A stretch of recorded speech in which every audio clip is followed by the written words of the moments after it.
Sobre o transtorno de déficit de atenção e hiperatividade, TDAH, assinale a alternativa correta. TDAH não é apenas um transtorno da infância e adolescência. Existem pacientes que persistem com sintomas ou mesmo que iniciam com sintomas na vida adulta. A conduta suicida tem sido cada vez mais compreendida como um importante problema dentro da comunidade acadêmica dos estudantes de medicina e da classe profissional dos médicos, percebidos atualmente como dois grupos de risco, com taxas de suicídio que podem alcançar até o dobro da população geral. Entre as medicações disponíveis para prevenir o suicídio, uma se destaca por sua comprovada ação anti-suicida. Que medicação é essa? Lítio. Em uma visita domiciliar feita por uma equipe de estratégia de saúde da família, ESF, em uma comunidade localizada na periferia de uma grande cidade brasileira, foi encontrada a seguinte situação. Uma mãe relata à equipe que seu filho, de 19 anos, há cerca de 8 meses, vem apresentando sintomas de comportamento bizarro, solilóquios, alucinações auditivas e visuais, isolamento social importante e heteroagressividade em relação aos membros da família, tendo já causado lesão corporal na própria mãe com objeto perfurocortante. Está sem tratamento, pois, segundo ela, o paciente se recusa à ajuda. Diante desse quadro, qual a conduta a ser tomada? Encaminhamento involuntário para uma emergência com vistas à internação. Os transtornos de ansiedade estão entre as mais frequentes queixas na clínica diária. Sobre eles, analise as assertivas abaixo. Quais estão corretas? 1. Um ataque de pânico apresenta, entre outros sintomas, palpitações, sudorese, sensação de falta de ar, desconforto abdominal, sensação de tontura, medo de perder o controle e receio de morrer. E 3. O tratamento para os transtornos de ansiedade que apresenta maior eficácia é a associação de psicofármacos com psicoterapia. O transtorno por uso de álcool atinge cerca de 10% da população mundial, é mais comum em homens, apresenta maior incidência em jovens, sendo responsável por 60% dos acidentes de trânsito, e está presente em até 70% dos laudos de mortes violentas. É, portanto, um problema de saúde pública. Dessa forma, não raro, o médico precisa manejar casos de intoxicação aguda por álcool. Qual das alternativas abaixo não é considerada efetiva no manejo da intoxicação aguda por álcool? Como uma das primeiras medidas, devem ser prescritos soro fisiológico e glicose endovenosa. Homem, 65 anos, hipertensão de longa data, atualmente controlada pelo uso de inibidor de angiotensina 2, diurético de alça e beta-bloqueador. Faz uso, ainda, de metformina e simvastatina. Tabagista pesado há mais de 4 décadas, com estilo sedentário de vida. Chega à consulta na Unidade Básica de Saúde, UBS, após ter recebido alta, há um mês, de um hospital, onde esteve internado em uma unidade de tratamento intensivo, UTI, quando passou, também, a utilizar digoxina. Queixa-se de que, nos últimos 2 meses, vem sentindo importante tristeza, anedonia, insônia terminal, choro fácil. Pensamentos ruminativos de culpa e inapetência. Em função do quadro acima e do esquema medicamentoso já em uso, a conduta terapêutica indicada é sertralina. Sobre as manifestações clínicas da dengue, assinale a alternativa correta. As infecções por dengue podem ser assintomáticas ou sintomáticas. As infecções clinicamente aparentes estão presentes em aproximadamente 25% dos casos e podem variar desde formas oligossintomáticas a formas graves, podendo levar o indivíduo ao óbito. Sobre a tuberculose, analise as assertivas abaixo. Quais estão corretas? 1. O esquema de vacinação corresponde à dose única de 0,05 ml ou 0,1 ml, a depender do laboratório produtor, o mais precocemente possível, preferencialmente, logo após o nascimento. E 2. Alguns grupos populacionais, como as pessoas em situação de rua, têm maior vulnerabilidade para adoecer por tuberculose. Sobre a influenza sazonal, analise as assertivas abaixo. Quais estão corretas? 1. Infecção viral aguda do sistema respiratório, de elevada transmissibilidade e distribuição global. Um indivíduo pode contraí-la várias vezes ao longo da vida. 2.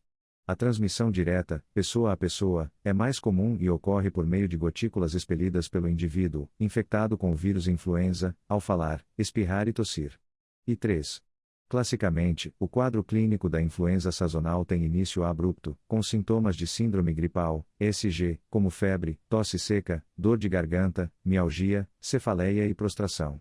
Geralmente, tem resolução espontânea em aproximadamente 7 dias, embora a tosse, o mal-estar e a fadiga possam permanecer por algumas semanas. Sobre o Código de Ética Médica Brasileiro, analise as assertivas abaixo, assinalando V, se verdadeiras, ou F, se falsas. Ele contém as normas que devem ser seguidas pelos médicos no exercício de sua profissão, inclusive nas atividades relativas a ensino, pesquisa e administração de serviços de saúde, bem como em quaisquer outras que utilizem o conhecimento advindo do estudo da medicina. Verdadeira. As organizações de prestação de serviços médicos estão sujeitas às normas deste Código, sendo a fiscalização do cumprimento das normas estabelecidas atribuição dos conselhos de medicina, das comissões de ética e dos médicos em geral. Verdadeira. A fim de garantir o acatamento e a cabal execução deste Código, o médico comunicará ao Conselho Regional de Medicina, com discrição e fundamento, fatos de que tenha conhecimento e que caracterizem possível infração do Código e das demais normas que regulam o exercício da medicina. Verdadeira. Homem de 50 anos com evolução clínica insidiosa, tosse produtiva de duração de 6 semanas, febre baixa e vespertina, sudorese noturna, perda ponderal de 8 kg em 30 dias. Tem também quadro diarreico persistente. Alterações pulmonares de segmentos superiores e posteriores à direita, evidenciadas pela ausculta, e radiografia de tórax com derrame pleural moderado e unilateral. Aumento de volume de cadeia ganglionar à direita, única, cervical e indolor. Os critérios clínicos são para suspeição mais provável de tuberculose. Sobre a organização de sistemas de saúde, analise as seguintes assertivas e assinale V, se verdadeiras, ou F, se falsas. Ao longo dos anos, como resposta às necessidades atuais e crescentes e ao desenvolvimento tecnológico e científico, os sistemas de saúde universais têm sido considerados como aqueles que melhor respondem às necessidades da população, bem como os que mais contribuem para o desenvolvimento econômico de um país. Verdadeira.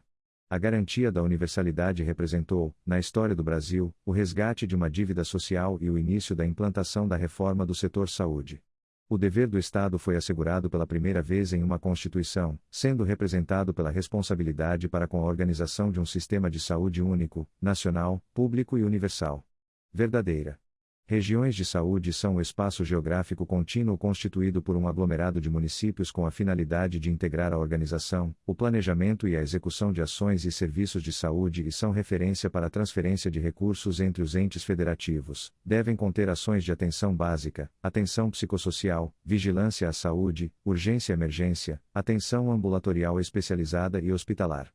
Verdadeira. Sobre eventos pós-vacinação, analise as assertivas abaixo.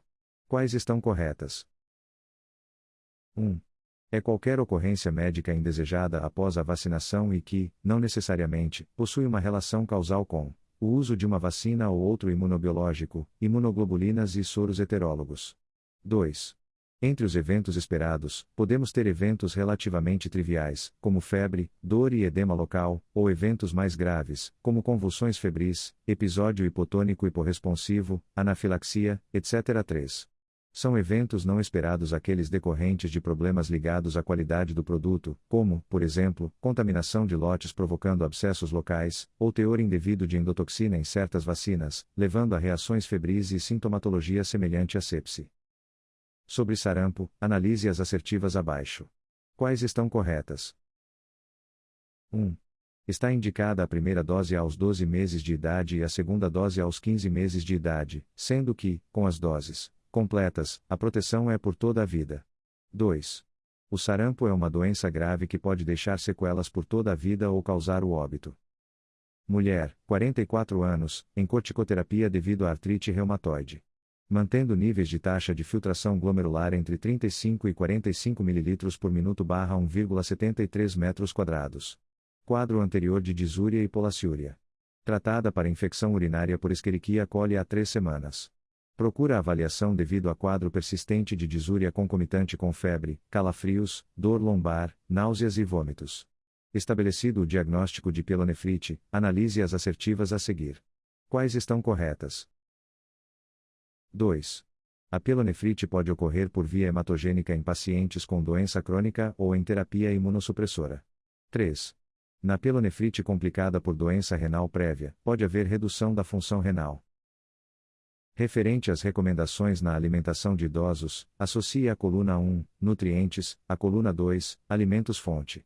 A ordem correta de preenchimento dos parênteses, de cima para baixo, é: vitamina A. Bife de fígado, vegetais escuros ou amarelos e leite. Vitamina B12. Carne, peixes e laticínios. Zinco. Castanha, bife de fígado, frutas, carne vermelha e branca. Mulher de 62 anos, diabética há 7 anos e hipertensa há 15 anos, em uso de metformina e hidroclorotiazida desde os diagnósticos. Durante o exame físico, apresentou-se normotensa, com índice de massa corporal de 32 kg por metro quadrado. Os exames recentes apontaram glicemia de jejum de 162 mg por decilitro, hemoglobina glicada de 7,6%, creatinina de 1,4 mg por decilitro e taxa de filtração glomerular estimada pelo método CKD-EPI de 40 ml por minuto por 1,73 metros quadrados. Na última consulta, foram iniciados glibenclamida 5 mg, 3 vezes ao dia, e enalapril 10 mg, 2 vezes ao dia. A dose de hidroclorotiazida foi mantida em 25 mg, uma vez ao dia, e a metformina ajustada para 850 mg, 2 vezes ao dia. Após uma semana, a paciente retorna com relato de náuseas esporádicas, diarreia há 4 dias, fraqueza, perda de apetite e tosse noturna não produtiva há 2 dias. Apresenta exames realizados na UPA no dia anterior, indicando creatinina de 2,1 mg por decilitro e taxa de filtração glomerular estimada de 25 ml por minuto por 1,73 metros quadrados. 1. O quadro de diarreia pode ser atribuído ao uso de metformina devendo ser considerado no diagnóstico diferencial. 2. A TFG em 25 ml por minuto barra 1,73 metros quadrados contraindica, no momento, o uso de metformina. 3. O quadro de tosse pode ser efeito adverso atribuído ao uso do enalapril, devendo ser considerado no diagnóstico diferencial. De acordo com as recomendações do Ministério da Saúde brasileiro, são doenças triadas no teste do pezinho. Quais estão corretas? 1. Fibrose cística. 2. Hiperplasia adrenal congênita. 3. Anemia falciforme. Homem, 58 anos, diabético, hipertenso, com diagnóstico aos 52 anos, desenvolveu insuficiência cardíaca há 2 anos. Em uso de insulina NPH e insulina regular, diurético de alça, inibidor da enzima conversora de angiotensina, IECA, antagonista dos canais de cálcio e beta-bloqueador.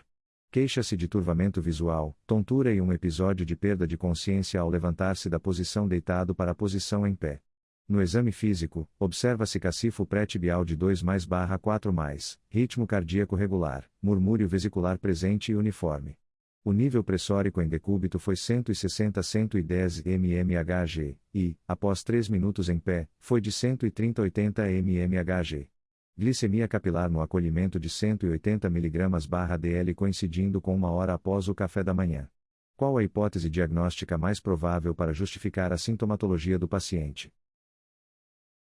C. Hipotensão ortostática. Homem, 55 anos, diabético e dislipidêmico com diagnóstico aos 51 anos. Em uso de glibenclamida 5 mg, 3x/dia e simvastatina 20 mg, 1x/noite. Não tolerou uso prévio de metformina. Procura atendimento em emergência devido a quadro de vômitos, distensão e dor abdominal. Nega tabagismo e etilismo. Informa que seu pai teve um acidente vascular cerebral isquêmico com 61 anos e faleceu em decorrência de infarto agudo do miocárdio aos 70 anos, mãe obesa e dislipidêmica e irmã de 45 anos com aterosclerose. Exames na admissão: glicemia de jejum, 250 mg/dl, transaminases acima de 180 U/L, triglicerídeos, 1880 mg/dl, amilase, 500 U/L, 30 a 118, lipase, 250 U/L menor que 68, creatinina, 2,2 mg/dl, leucócitos, 18,000/mm3. Considerando a suspeita diagnóstica de pancreatite, as informações referidas pelo paciente e os exames realizados, qual a causa mais provável e qual o diagnóstico diferencial a ser estabelecido? B. Pancreatite devido à hipertrigliceridemia. Pancreatite de etiologia biliar, colelitíase. A mais frequente complicação de sarampo em paciente pediátrico com imunossupressão por tratamento de neoplasia é D. Pneumonia. Paciente de 15 anos recebeu o diagnóstico de dismenorreia primária. O tratamento inicialmente prescrito deve ser com a anti-inflamatório não esteroide via oral. Paciente com 2 anos iniciou, há uma semana, com erupção macular e rosada em nádegas e membros inferiores. Agora, iniciou com dor abdominal progressiva, náuseas, vômitos e presença de raias de sangue nas fezes. Essa recente apresentação clínica provavelmente seja resultante de C. Intussuscepção. Uma criança de 2 anos é trazida ao pronto-socorro porque a mãe percebeu lesão volumosa e progressiva há 3 dias no pescoço. Não houve febre e a alimentação está normal. Ao exame físico, a massa é indolor, na linha cervical média, sem sinais rogísticos, se movimenta com a mastigação e mede cerca de 2 centímetros de diâmetro. A avó havia morrido com neoplasia de tireoide. Nesse caso, o mais provável diagnóstico é B. Cisto tireoglosso. Quais complicações clínicas estão mais frequentemente associadas a um paciente pediátrico, respirador bucal, com hipertrofia de adenoides clinicamente significativa? C. Cor pulmonar e hipertensão pulmonar direita. Considerando algumas condições dermatológicas na criança, analise as seguintes assertivas e assinale V, se verdadeiras, ou F, se falsas. A larva migrans cutânea progride sob a pele por trajetos sinuosos sem atingir a corrente sanguínea. É a única verdadeira. A portaria número 2. 068/2016 institui diretrizes para a organização da atenção integral e humanizada no alojamento conjunto. São requisitos para a permanência de um recém-nascido clinicamente estável e com boa vitalidade e controle térmico juntamente com a mãe no alojamento conjunto. A capacidade de sucção, peso maior ou igual a 1.800 gramas e idade gestacional maior ou igual a 34 semanas. Diante de uma criança com sopro, o pediatra deve fazer o diagnóstico diferencial entre sopro inocente e patológico. Considerando as características de um sopro inocente, analise as assertivas a seguir. Quais estão corretas? 1. Sopro sistólico e de curta duração. 3. Redução de intensidade com a mudança da posição supina para sentada. Sobre a infecção do trato urinário em crianças, analise as seguintes assertivas e assinale V, se verdadeiras, ou F, se falsas. Os sinais e sintomas estão diretamente relacionados à idade da criança. Verdadeira. A Escherichia coli é a principal bactéria isolada nas uroculturas. Verdadeira. Acomete igualmente meninos e meninas. Falsa. A incidência de pielonefrite é maior em crianças menores de 1 ano. Verdadeira. Febre é o sintoma mais frequente no lactente. Verdadeira. Em relação às pneumonias adquiridas na comunidade, PAC, analise as assertivas abaixo. Quais estão corretas? 1. Segundo a OMS, crianças com PAC e com presença de tiragem subcostal são classificadas como portadoras de pneumonia grave. 2. Na criança com infecção respiratória aguda, a frequência respiratória, FR, deve sempre ser pesquisada visando ao diagnóstico de PAC. 3. Em lactentes a partir de 2 meses até pré-escolares aos 5 anos de idade, os vírus respiratórios sincicial, parainfluenza, influenza, rinovírus e adenovírus são agentes frequentes de PAC e o agente bacteriano mais frequente é o pneumococo. Em relação à higiene oral de lactentes, é correto afirmar que B. O uso de escovas dentárias e de creme dental com flúor na quantidade inicial semelhante a 1 grão de arroz deve ser introduzido quando da irrupção dos primeiros dentes decíduos. Assinale a alternativa que preenche, correta e respectivamente, as lacunas do trecho acima. Crise febril é a crise epiléptica mais comum em lactentes e pré-escolares, apresenta recorrência pouco frequente e não requer tratamento contínuo com drogas antiepilépticas. Assinale a alternativa que preenche, correta e respectivamente, as lacunas do trecho acima. A anemia ferropriva, sob o ponto de vista fisiológico, é classificada como uma anemia decorrente da eritropoese inefetiva e, considerando a classificação morfológica, é uma anemia microcítica. Analise as alterações que podem ser encontradas no hemograma de uma criança com história de dor nos ossos, dificuldade para deambular, febre, palidez, astenia e linfadenomegalias generalizadas e suspeita de leucemia linfóide aguda. Quais estão corretas? 1. O número de leucócitos é quase sempre aumentado, podendo ser observada a hiperleucocitose, acima de 50.000 por milímetros cúbicos, o que indica maior gravidade. 2. A anemia é evidente em praticamente todos os casos e, em geral, é normocrômica, normocítica, com diminuição do número de reticulócitos. 3. A trombocitopenia ocorre na maioria dos pacientes, e, em aproximadamente 75% dos casos, a contagem é inferior a 100.000 plaquetas por milímetros cúbicos. Criança de 18 meses de idade subitamente apresenta febre alta e contínua. Não se observa toxemia apesar da magnitude da febre. Após 3 dias, a febre cessou bruscamente, surgindo lesões maculopapulares rosadas que se iniciaram no tronco e se disseminaram para a cabeça e as extremidades. Após 2 dias, a erupção desapareceu sem deixar descamação ou hiperpigmentação. O quadro acima descrito é compatível com qual doença? C. Exantema súbito. Qual a conduta para um recém-nascido não vacinado contra a tuberculose e que é coabitante de caso índice bacilífero? D. Iniciar quimioprofilaxia e, após 3 meses, se PT negativo ou menor que 5 mm, suspender quimioprofilaxia e fazer BCG. Quais são os indicativos de uma boa pega do recém-nascido durante a mamada? B. Mais areola visível acima da boca, boca bem aberta, lábio inferior virado para fora, ponto e vírgula, queixo tocando a mama. Analise as assertivas abaixo em relação ao crescimento infantil. Quais estão corretas? 1. Ao nascer, a termo, o menino mede em torno de 50 cm, e a menina, 49 cm de comprimento, com uma variação de mais ou menos 2 cm. 3. O pico da velocidade de crescimento em comprimento durante o período intrauterino acontece no segundo trimestre da gravidez, e o do peso, no último trimestre. Ao exame físico de um lactente de 2 meses de idade, sem intercorrências perinatais, percebe-se que ele observa rostos, sorri quando estimulado, reage ao som, emite sons que não o choro, abre as mãos e movimenta pernas e braços espontaneamente, mas não rola no leito. Podemos afirmar, considerando essas informações, que o desenvolvimento desse lactente para sua idade está adequado. Assinale a alternativa incorreta em relação às regras básicas do preenchimento do prontuário pediátrico. D. Anotações que não se referem ao paciente devem ser restritas para recados a pareceristas ou a membros da equipe de saúde. Menina de 18 anos vem à consulta ginecológica com a mãe referindo ausência de menarca até então. Não iniciou a atividade sexual ainda.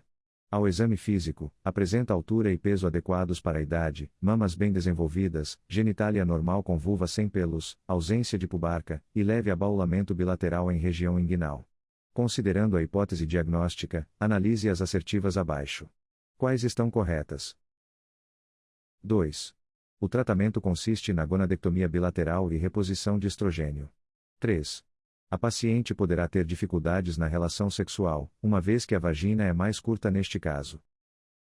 Entre os métodos contraceptivos abaixo, quais, na mesma alternativa, apresentam índices de PIALO mais baixo? D. Dispositivo intrauterino e pílula anticoncepcional oral. O método contraceptivo injetável trimestral está contraindicado em qual dos seguintes casos? D. Sangramento vaginal indeterminado. Assinale a alternativa que preenche, correta e respectivamente, as lacunas do trecho acima. A produção de estrogênio, na pós-menopausa, provém da suprarrenal que secreta androstenediona e que sofre aromatização periférica, transformando-se em estrona. Paciente refere dor à palpação abdominal mais intensa em ambas as fossas ilíacas. Ao exame ginecológico, apresenta leucorreia, útero de volume normal, dor à mobilização do colo uterino e dor intensa à palpação dos anexos. É sexualmente ativa e nega uso de preservativo. Qual o diagnóstico mais provável? B. Doença inflamatória pélvica. Sobre a sífilis, assinale a alternativa incorreta. C. Na fase primária, caracteriza-se por úlcera dolorosa e múltipla. Paciente de 28 anos, traz à consulta seu citopatológico de rotina, coletado há 1 mês na unidade básica de saúde, com o seguinte resultado: lesão intraepitelial de baixo grau. Refere que há 15 dias começou com secreção vaginal aumentada com odor fétido. Qual a melhor conduta segundo as diretrizes brasileiras para o rastreamento do câncer do colo do útero? C. Tratar o processo infeccioso e repetir o CP em 6 meses. Assinale a alternativa abaixo que não tem relação com a endometriose. D. Síndrome dos ovários policísticos. Paciente com 67 anos, 13 episódios de sangramento pós-menopáusico, vem à consulta trazendo ultrassonografia transvaginal com endométrio de 1,8 cm. Qual a conduta indicada a seguir? C. Esteroscopia com biópsia de endométrio. Em relação às alterações benignas da mama, qual das alternativas abaixo é incorreta? C. Descargas mamilares multiductais de cor esverdeada ou marrom que ocorrem após expressão manual devem ser consideradas patológicas e merecem avaliação complementar. Gestante, 34 semanas, vem consultar por apresentar prurido vulvar e secreção aumentadas a 1 semana. Refere boa movimentação fetal, nega contrações ou perdas vaginais. Ao exame físico, há edema de vulva, secreção esbranquiçada e grumosa. Na microscopia, se visualiza a presença de hifas.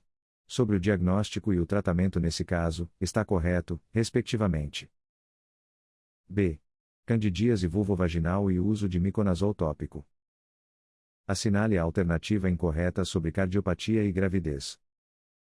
D.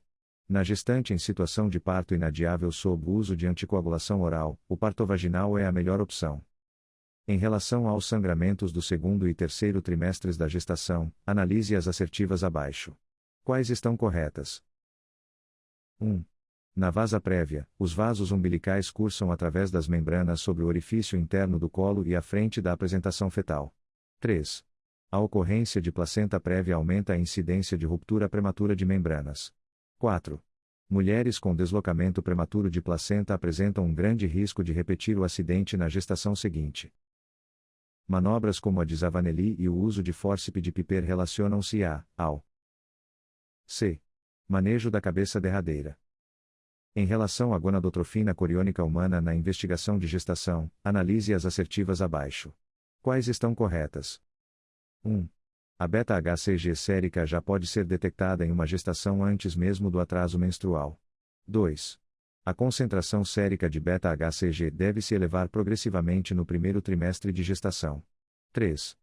Não é possível detectar se uma gestação inicial está normal com uma única dosagem de beta-HCG, quando se utiliza apenas esse exame. Em relação à doença trofoblástica gestacional, assinale a alternativa incorreta. C. Achado de embrião com vitalidade exclui a possibilidade de mola hidatiforme. Paciente de 19 anos, com atraso menstrual de 30 dias, chega ao plantão de emergência com queixa de dor no baixo ventre, de moderada a forte intensidade, há cerca de 5 dias, associada a pequeno sangramento vaginal. Avaliada é submetida a exames subsidiários, apresentou HCG elevado 5.250,00 mui/ml, hemograma sem alterações, ecogra oitava. Transvaginal com identi 8 cação de massa heterogênea em topografia de anexo esquerdo com 3,0 cm em seu maior diâmetro e pequena quantidade de líquido livre com debris em fundo de saco posterior. Qual a conduta mais adequada a ser seguida após internação? A tratamento cirúrgico imediato. A assistência pré-natal engloba a aplicação individualizada de condutas clínico-obstétricas protocolares ao longo de todo o período gestacional. Em relação às condutas dessa assistência, analise as seguintes assertivas. Quais estão corretas? 1.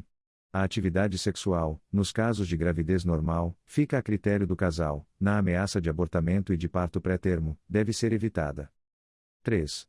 As vacinas com vírus vivos ou vivos atenuados, rubéola, sarampo, cachumba, pólio oral, sabim, varicela, febre amarela, estão contraindicadas na gravidez, em função do risco teórico ao feto. Em relação à diabetes na gestação, qual dos parâmetros a seguir está relacionado à redução de morbimortalidade? D. Avaliação da vitalidade fetal rotineira e universal, a partir da 30ª semana de gestação. Analise as assertivas abaixo em relação à pré-eclâmpsia. Quais estão corretas? 1. Na gestação, quando a pré-eclâmpsia ocorre, evidencia-se hemoconcentração progressiva, processo contrário do encontrado na gestante rígida. 2. A insuficiência renal grave como complicação da pré-eclâmpsia constitui evento raro, podendo ser encontrada necrose tubular ou cortical. 3.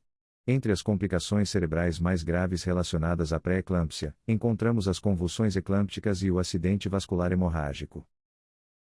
Em um paciente submetido à cirurgia bariátrica, é mandatório. D. Profilaxia do tromboembolismo pulmonar. No paciente politraumatizado, a primeira medida é garantir o acesso à via aérea. A cirurgia minimamente invasiva videolaparoscópica oferece vantagens como d. Retorno mais precoce às atividades laborais. Em relação ao câncer de pâncreas, é correto afirmar que c. O emagrecimento pode ser devido à compressão duodenal. Segundo a anatomia cardíaca, o triângulo de Koch é formado por quais estruturas? A folheto septal da válvula tricúspide, tendão de Todaro e seio coronário. Uma das classificações utilizadas para avaliarmos dissecção de aorta é a de Debacqui. A dissecção do tipo terceira afeta d. Um segmento da aorta descendente, somente torácica. Segundo a regra dos 9 utilizada para pacientes queimados, qual seria a estimativa da extensão da queimadura pela área de superfície corporal para um paciente adulto, com queimaduras envolvendo toda a cabeça e tronco anterior? C. 27%. Segundo a Sociedade Americana de Anestesiologia, ASA, um paciente com doença sistêmica grave que resulta em comprometimento funcional, diabetes mellitus com complicações vasculares, infarto prévio e hipertensão não controlada, seria classificado como C. ASA 4. Paciente procura avaliação na unidade básica de saúde, no terceiro mês pós-operatório de hernioplastia inguinal pela técnica de Lichtenstein, por apresentar hipoestesia cutânea inferiormente à cicatriz e endurecimento da região à palpação. Durante o exame físico, paciente está afebril e sem alterações à inspeção. A palpação, é possível sentir discreto aumento de consistência de toda a região inguinal, indolor e sem alteração à movimentação e ao esforço físico abdominal. Testículos normais bilateralmente. Qual é a hipótese diagnóstica mais provável? A fibroplasia normal da tela. O exame padrão ouro para o diagnóstico de doença de Caroli é a colangiopancreatografia retrógrada endoscópica. Um paciente apresenta hérnia inguinoescrotal. Essa hérnia decorre do alargamento, defeito de qual das seguintes estruturas? A anel inguinal profundo. Em relação à colangite, analise as assertivas abaixo. Quais estão corretas? 1.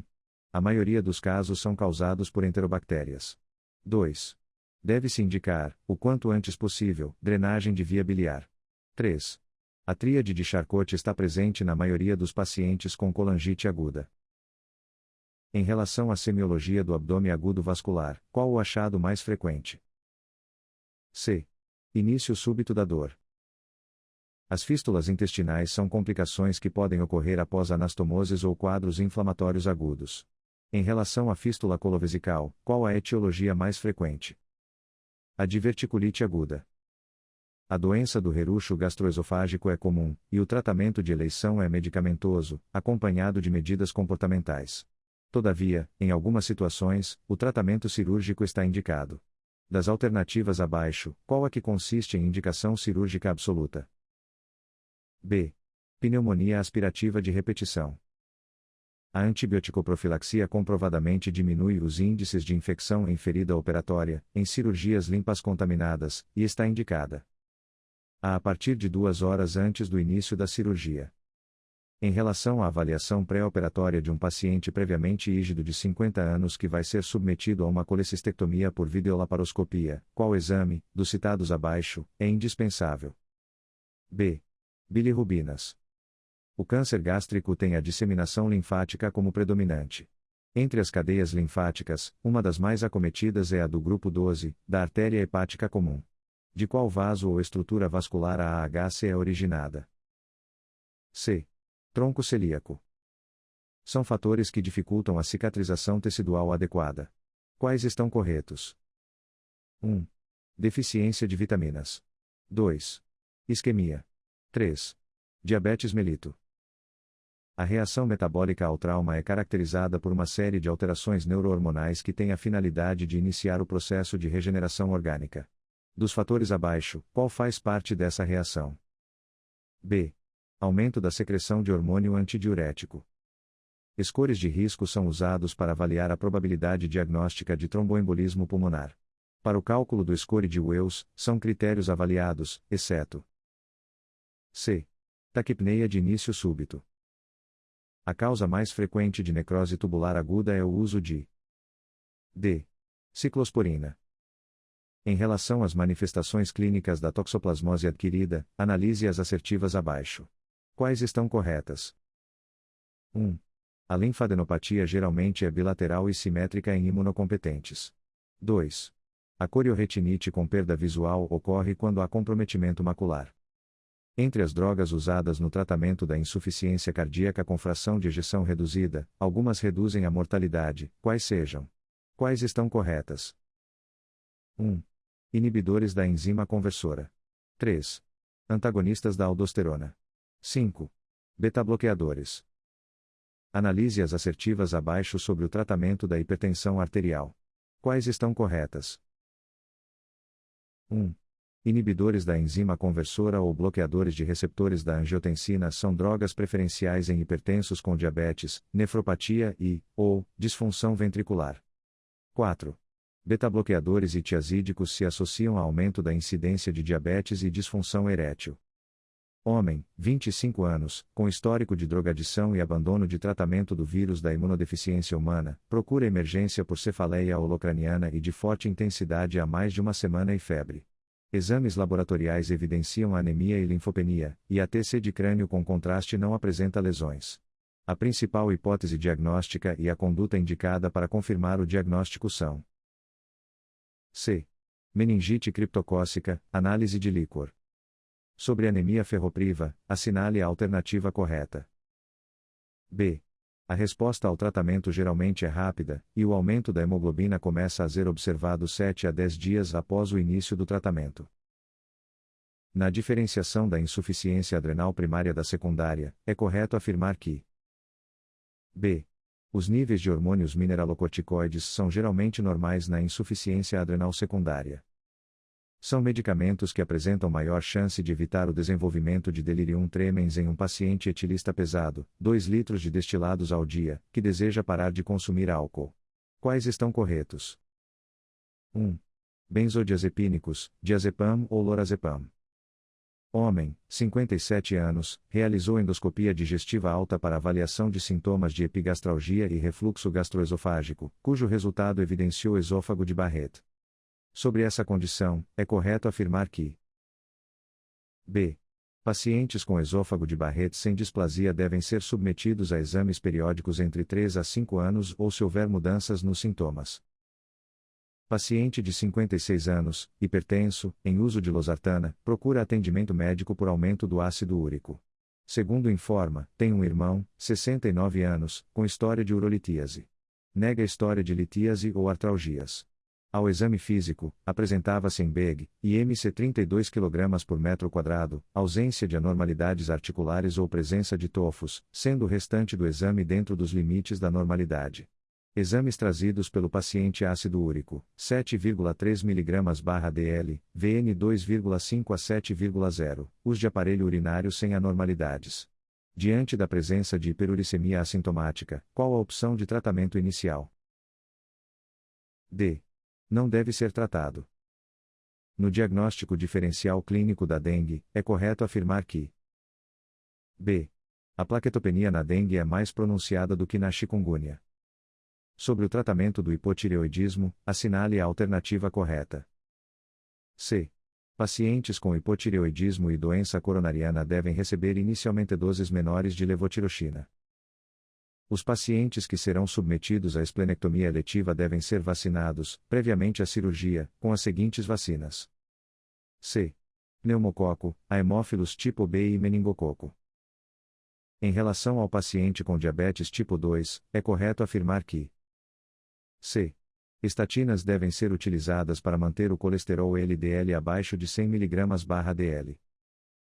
Puérpera, 32 anos, procura a emergência 3 semanas após parto normal, com quadro de icterícia e dor abdominal.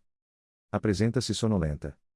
A paciente apresenta pressão arterial de 80 por 50 mm de mercúrio, mmHg, frequência cardíaca de 135 batimentos por minuto, BPM, e frequência respiratória de 29 movimentos respiratórios por minuto, RPM. Os exames laboratoriais revelam: hemoglobina, 12,1 gramas por decilitro, G/dl. Hematócrito de 35,8%. Leucócitos totais de 19.650 células por microlitro, com bastões correspondendo a 4%. Sódio sérico de 142 miliequivalentes por litro, mEq/L.